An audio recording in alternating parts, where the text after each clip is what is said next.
They called him the 14th Ward's grandfather, the man who got your cousin a city job, who made a phone call when the zoning inspector came knocking, who showed up at every funeral with a firm handshake and red carnations.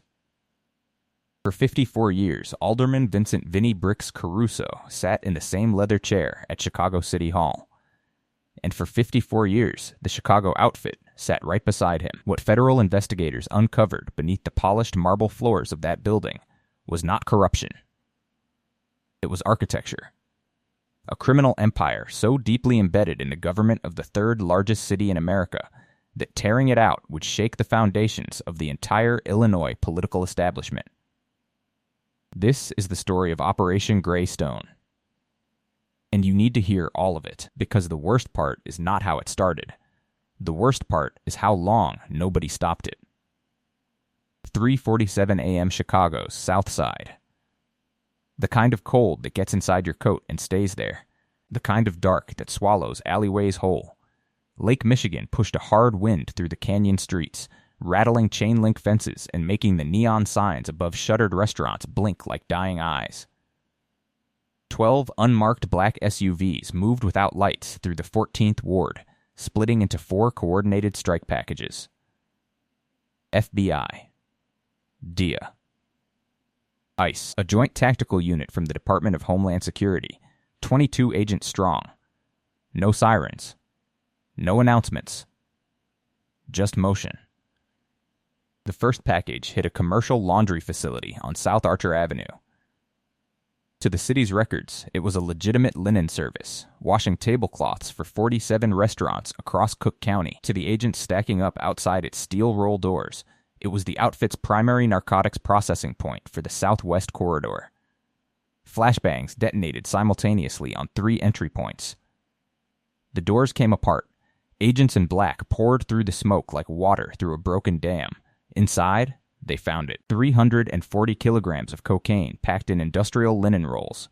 81 kilograms of methamphetamine sealed in heat-shrunk plastic inside commercial dryer drums.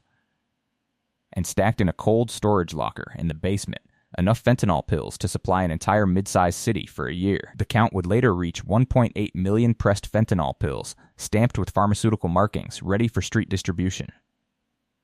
But the drugs were almost secondary. Because zip-tied to a support beam in the center of the facility was a locked brushed steel server rack. 4 encrypted hard drives.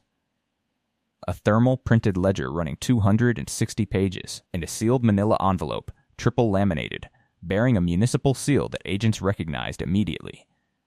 It was the official seal of the city of Chicago, 14th Ward. Alderman Vincent Caruso's office. Nobody breathed for a moment. Then the senior agent on scene made the call. This goes upstairs. All of it. Simultaneously, Package 2 was breaching a private social club on West 26th Street. The Meridian Club. Established 1971. On paper, it was a private members organization, a place where old men played cards, smoked cigars, and remembered better times. In reality, it was the beating heart of the Chicago outfit's command and control structure for the entire southwest side. The club had never once been successfully raided. 3 previous attempts over 30 years had each been shut down before warrants could be issued. Someone always made a call. The right judge was always occupied. The right unit chief always rotated out. Tonight was different. 6 SWAT operators hit the rear entrance while 4 more came through the front. Inside the velvet-curtained main room, they found 9 men seated around a dining table. No cards, no cigars, phones on the table. Laptops open. And $680,000 in wrapped cash in an open briefcase, mid-transaction. Among the 9 men seated at that table were 2 Chicago Police Department lieutenants, an assistant county assessor, and a man whose name would not become public until federal prosecutors unsealed their indictment 48 hours later. A man who, for the past 22 years, had served as the 14th Ward's chief of staff and Alderman Caruso's personal liaison to the outfit's street-level hierarchy. By 4:20 a.m., Package 3 had hit a construction company warehouse in Bridgeport. The company had received 11 city infrastructure contracts in the past 4 years, worth a combined total of $63 million, all awarded without competitive bidding, all approved by a city council subcommittee chaired by one Alderman Vincent Caruso. Inside the warehouse, agents found not heavy equipment, but a fully operational narcotics distribution hub. A narcotics processing line. Packaging machinery.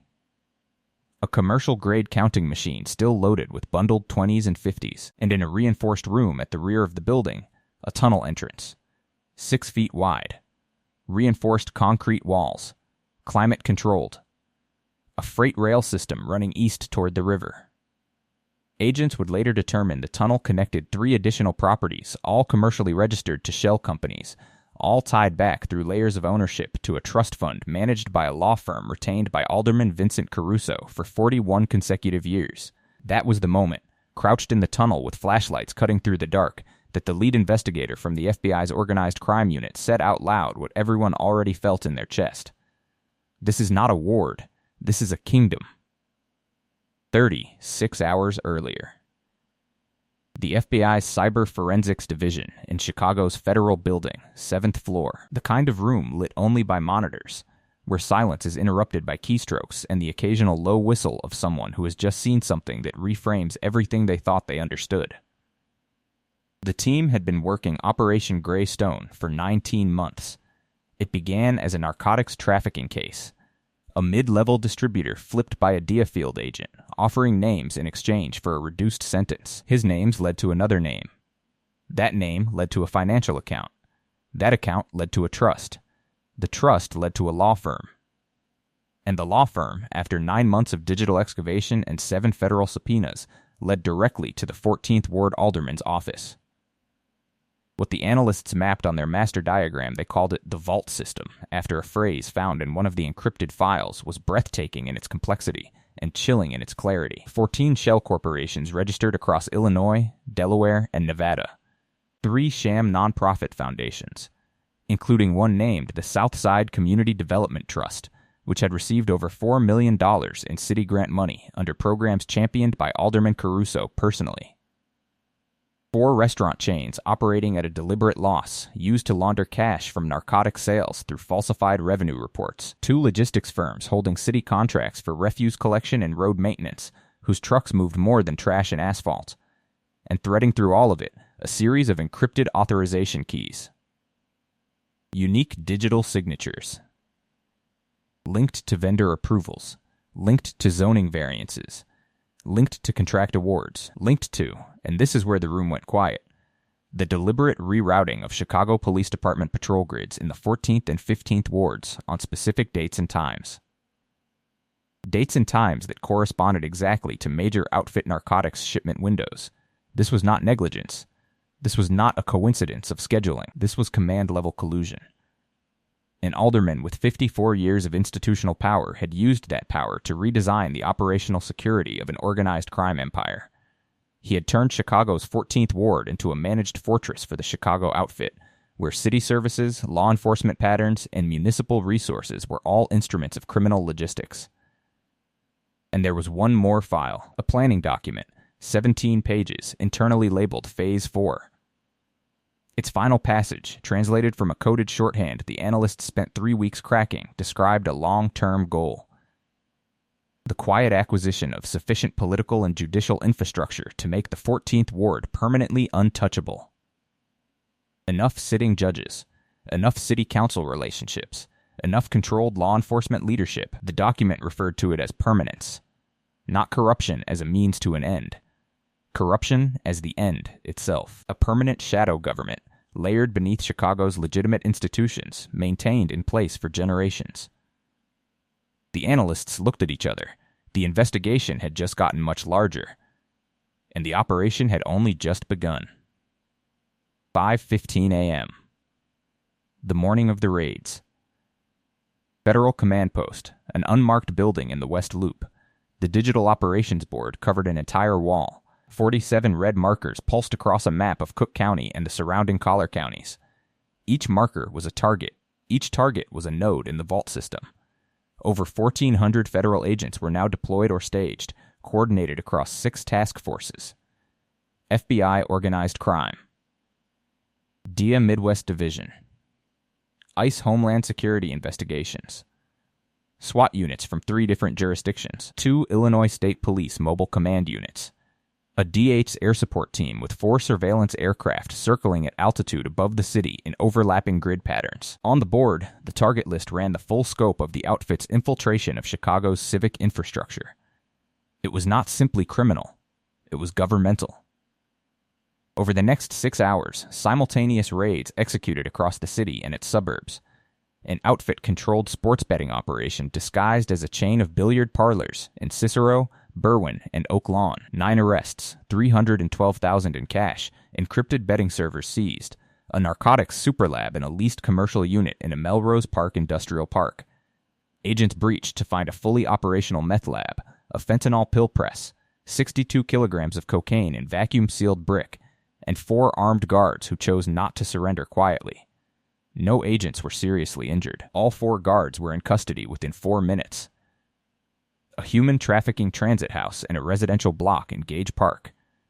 16 individuals recovered. Multiple arrests. Evidence linking the operation to both the outfit's domestic labor trafficking network and a migrant smuggling route running up from the southern border through Missouri and into Illinois, with the 14th Ward's tunnel infrastructure as a final transit point.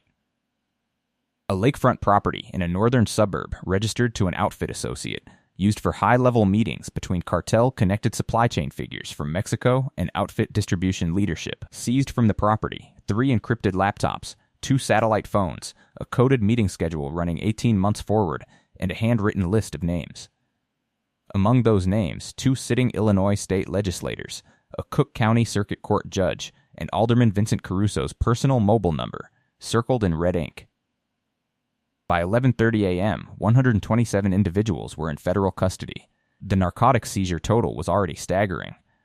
Over 800 kilograms of cocaine, 140 kilograms of methamphetamine, 63 kilograms of heroin, over 3 million fentanyl pills, firearms numbering in the hundreds, cash exceeding $11 million, and the investigation had not yet touched the alderman himself.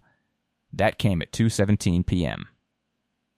Vincent Caruso was at lunch, a corner table at a restaurant he had eaten at every Thursday for 30 years, 2 blocks from City Hall. He was wearing a charcoal suit. He was eating veal. His personal security man was standing near the door. 4 FBI agents entered through the front, 2 through the kitchen. The security man made a very brief calculation and then very wisely put both hands flat on the wall. Caruso looked up from his plate. He had the face of a man who had been expecting this for decades and had simply chosen not to think about it. He did not run. He did not shout. He straightened his tie with 2 fingers, pushed back his chair, and stood. The senior agent read the charges. 51 counts. Racketeering. Conspiracy. Narcotics trafficking. Obstruction of justice. Bribery of public officials.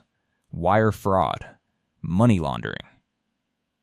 And one charge that had not appeared on a Chicago organized crime indictment in over 20 years, seditious conspiracy against lawful government authority. Vincent Vinnie Bricks Caruso, 54-year alderman of Chicago's 14th Ward, placed his hands behind his back. The cuffs closed, and he walked out of that restaurant and into the rest of his life. The depth of the institutional rot became fully visible in the days following the arrests, when forensic accountants and FBI investigators began working through the seized servers, the patrol logs, the judicial filing records, and 12 years of internal Chicago Police Department communications pulled under a federal court order. What they found was a second infrastructure, invisible to the public. Invisible to most of the officers and officials operating within the legitimate system. A parallel enforcement architecture, constructed over decades, in which the Chicago outfit held effective operational veto power over law enforcement action within its territory. 17 Chicago Police Department officers, ranging in rank from patrol officer to deputy commander, were identified on cartel payroll. Their compensation records, documented in the outfit's own encrypted ledgers, showed monthly payments ranging from $3,000 to $22,000. In exchange, they had provided advance notice of planned raids. They had falsified patrol grid rotations to create open windows for narcotics deliveries. They had buried incident reports, misfiled evidence, made phone calls that ended investigations before they could be formally opened. 3 officers had directly tipped outfit leadership to the identities of confidential informants. 2 of those informants subsequently disappeared. Their cases remain open. Within 72 hours of the raids, 4 of the compromised officers had already been arrested. 13 more were suspended pending federal investigation. In the Cook County court system, investigators identified 2 circuit court judges who had received payments through the vault system's sham nonprofit foundations, disguised as legitimate legal education grants. Both had presided over cases involving outfit-connected defendants. Both had rendered verdicts that federal prosecutors described as statistically inexplicable given the evidence presented. Both were placed on administrative suspension pending a Department of Justice review. Honest officers, some of them veterans of 20 and 30 years on the Chicago force, sat in federal interview rooms and described what it had felt like, watching cases die, watching informants disappear, suspecting colleagues but never having enough to act. One senior detective, a man who had spent 11 years building organized crime cases on the South Side, simply said, "I knew something was wrong. I never knew it went this high. I never knew it went this deep." We rebuild now. Everything. From the foundation. Pull back from Chicago. Pull back from Cook County. Look at the full map. Because Operation Gray Stone was not an isolated local story. What federal analysts assembled from the seized data was a portrait of a supply and distribution architecture that connected Chicago's 14th Ward to a network reaching from the Mexican border to the Great Lakes. The outfit's narcotics supply chain, reestablished and dramatically expanded under Caruso's political protection, operated through 3 primary corridors: a southern corridor moving product north from the Texas border through Missouri, using agricultural transport companies whose way station relationships had been cultivated over years to allow convoys to pass without inspection; a western corridor running from Arizona through Nevada and into Illinois, with transit points in St. Louis and Springfield, each managed by sub-organizations with their own law enforcement relationships; and a lakeside corridor operating through the Port of Chicago and Great Lakes shipping infrastructure, where altered cargo manifests and complicit dock supervisors had allowed narcotics shipments disguised as commercial imports to move through Chicago's port without triggering federal customs alerts. At its operational peak, federal analysts estimated the network had the capacity to move upward of 12 tons of narcotics per month through the Chicago hub. Cocaine, heroin, methamphetamine, fentanyl in pill and powder form. The product that killed sons and daughters in Pilsen and Bridgeport and Cicero and Inglewood and every neighborhood radiating outward from the 14th Ward's quiet streets. And behind all of it, providing the political cover, the municipal infrastructure, the law enforcement blind spots, and the judicial relationships that kept the machine running, was a man in a charcoal suit eating veal at his favorite table. Phase 4, that 17-page planning document recovered from the encrypted server rack, described what Caruso and his outfit associates had been building toward. Not merely a corrupt ward, not simply a compromised police district, a self-sustaining political organism, capable of propagating itself across multiple election cycles and multiple generations of leadership, insulated from prosecution by owned judges, protected from investigation by embedded law enforcement, funded by 54 years of narcotics revenue laundered through city contracts and charitable foundations, and legitimized by the democratic mandate of a constituency that had been managed, served, and quietly controlled for over half a century. They did not want to take Chicago. They already had the part they needed. The system had been redesigned, quietly and patiently and over decades, not for the city's future, but for the outfit's future. That is not infiltration. That is inheritance. And now, a moment to sit with the real cost of it, because behind every kilogram of cocaine seized in that laundry facility, there was a neighborhood. Behind every pressed fentanyl pill, there was a family. The communities of Chicago's South Side and Southwest Side did not suffer in the abstract. They suffered in specific, in overdose calls that came too often in the early morning, in funerals for young men whose only wrong turn was proximity to a distribution chain that had been given 4 years of political protection, in schools underfunded because city contracts went to outfit connected construction companies instead of classrooms, in police who sometimes could not be trusted because trust had been purchased and redirected. The Chicago outfit did not need open violence to hold its territory. It needed silence in the right offices, ambition in the right officials, a handshake at a funeral, red carnations, a phone call when the zoning inspector came knocking. Power does not always announce itself with gunfire. Sometimes it wears a city pin on its lapel and asks for your vote, and the most dangerous criminals are not always the ones standing in the tunnel with the product. Sometimes they are the ones who made sure no one was looking at the tunnel at all. This story is a warning about organized crime and political infrastructure, about the patience of corruption, and what happens when no one pulls the thread for long enough, about how a democratic system can be captured not with a coup, but with a calendar. Election by election. Appointment by appointment. Decade by quiet decade. Operation Gray Stone is ongoing. The indictments are sealed in federal court. The investigation has expanded beyond Chicago into the collar counties and into the Illinois state capitol. And the final chapter of what 54 years of Vincent Caruso's reign built is still being written by federal prosecutors and grand juries, working through hundreds of thousands of documents, communications, and financial records. If you are still watching, tap like so this story reaches the people who need to see it. Comment Gray Stone if you think this kind of corruption deserves every second of daylight it can get. And remember, every word of this story is a fictional dramatization. The names, officials, and specific events depicted are entirely invented, but the machinery it describes, the patience of organized crime, the capture of political institutions, the human cost of narcotics and trafficking, that part is real. That part happens.